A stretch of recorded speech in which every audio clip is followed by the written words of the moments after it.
There are over 40 locations in the Keystone State in which asbestos exposure has been a problem. Most of these are related to industries that are known for asbestos issues, primarily power generation plants, shipyards, oil refineries, and steel mills. But other businesses and even schools are represented. In addition, Pennsylvania has some naturally occurring serpentine deposits, from which the chrysotile variety of asbestos comes. Most of these are located in regions of the state near the New Jersey and Maryland state lines. Why all the asbestos? The U.S. asbestos industry got its start on the East Coast shortly before the American Civil War, when Henry W. Johns began his experiments with the material he believed to be the solution to an all-too-common problem in the days of wooden buildings, gas lights, and other open flames.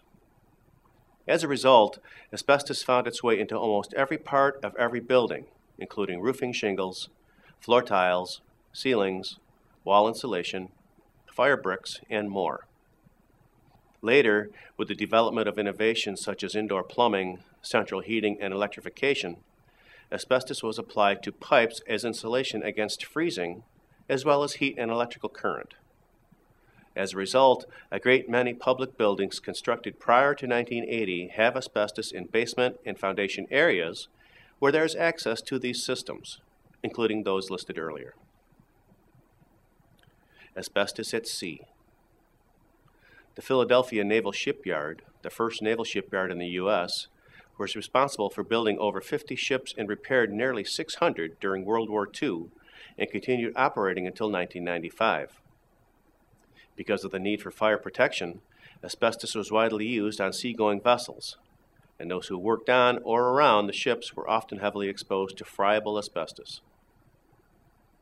A recent study carried out at the National Cancer Institute in Bethesda, Maryland, followed the mortality of 4,700 workers at a Coast Guard facility in the community who had been employed between 1950 and 1964. The conclusion: employment in this Coast Guard shipyard revealed a small but significant excess mortality from all causes, lung cancer and mesothelioma, most of which is probably related to asbestos exposure. Pennsylvania's connection to Libby, Montana. Although the people of Newcastle, Pennsylvania are far removed geographically from the residents of Libby, Montana, they unfortunately share at least one thing in common. They were subjected to asbestos exposure from tremolite-contaminated vermiculite mined by W.R. Grace and Company. Between 1948 and 1993, W.R. Grace sent nearly 425,000 tons of vermiculite ore from Libby to the western Pennsylvania town, where it was processed to produce attic insulation and other vermiculite products. During such processing, asbestos was released into the air and exposed not only people who worked at the plant, but those who worked, went to school, or lived near it. Newcastle was not the only Pennsylvania community to receive vermiculite shipments from Libby. 10 locations in the state are on record for receiving shipments, including Philadelphia and Lancaster. All told, the state received 4,394 shipments totaling over 436,000 tons. Power and steel. Prior to recent free trade agreements, Pennsylvania was a large part of the U.S. industrial juggernaut.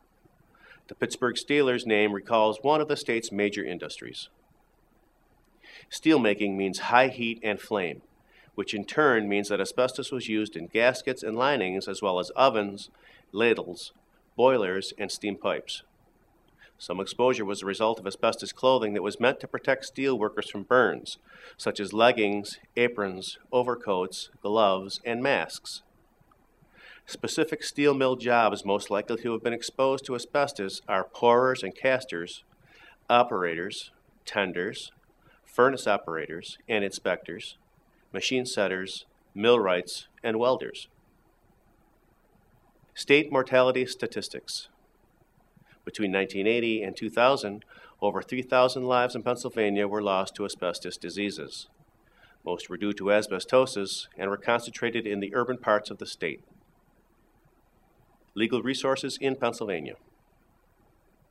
A search through the Pennsylvania Federal District Court cases for asbestos-related personal injury product liability lawsuits brings up an extensive list of 50 lawsuits from 2006 and 2007. Armstrong Contracting and Supply is one of the major defendants listed in these cases. Another is Amchem Products Incorporated.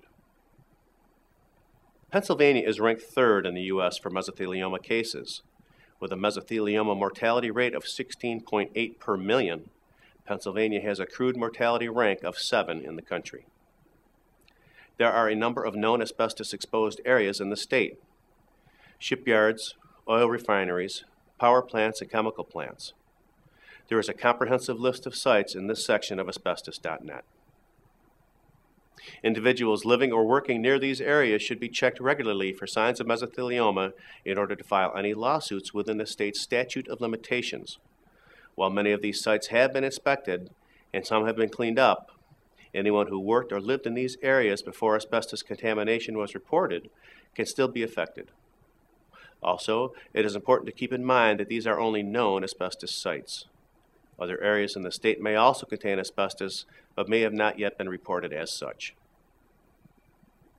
One key asbestos case, Georgine versus Amchem Products Incorporated, which took place in Pennsylvania in 1994, involved a consortium of companies known as the Center for Claims Resolution, or CCR. In 1991, all existing federal asbestos personal injury litigation was transferred by judicial panel on multi-district litigation to the Eastern District of Pennsylvania. Soon after, CCR attempted to negotiate a settlement of all future asbestos claims against the CCR defendants. The CCR had attempted to limit the liability of its members in cases related to asbestos, and this action was allegedly what led to the eventual class settlement lawsuit, including future claims. Those interested in filing lawsuits should know that the statute of limitations for personal injury law in Pennsylvania is 2 years, with a discovery rule that states that this amount of time begins when the problem, in this case the mesothelioma, either was discovered or should have been discovered. Wrongful death cases have followed the same statute of limitations and discovery rule. In wrongful death cases, the statute of limitations begins when the victim, and not his representatives, could reasonably have been expected to have discovered his injury and its cause. There is no specific statute about asbestos in Pennsylvania. Thank you for watching. This video was produced by Asbestos.net, a leading resource on all aspects of asbestos and mesothelioma. Our priority is to inform victims about the devastating effects of asbestos exposure, mesothelioma, asbestos cancer, asbestosis, and other asbestos-related diseases, and to advise them with a wealth of information. Individuals whose lives have been touched by mesothelioma have numerous questions and concerns. Their caregivers and family members also need accurate, reliable information. If you or a loved one have been diagnosed with mesothelioma or asbestos cancer and need more information, we invite you to visit and explore the thousands of pages of oncologist-reviewed material on Asbestos.net, to call our convenient toll-free number shown below and speak with a mesothelioma specialist, or to use the simple contact form found at Asbestos.net to request a free copy of our informative books, custom inserts, and DVD. Asbestos.net. Information and help for patients and families.